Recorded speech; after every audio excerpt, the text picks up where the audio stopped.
நான் கொண்ட திட்டங்கள் சிறிதாயினும் ஐயா எனக்காய் உன் திட்டங்கள் பெரிதல்லவோ.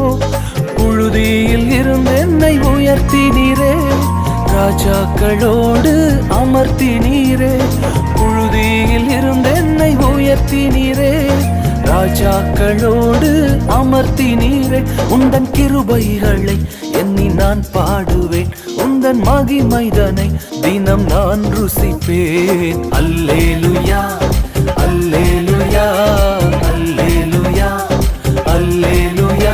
உம்மை உயர்த்துவதே எங்கள் நோக்கமையா, உம்மை பாடுவதே எங்கள் மேன்மையா. உம்மை உயர்த்துவதே எங்கள் நோக்கமையா, உம்மை பாடுவதே எங்கள் மேன்மையா.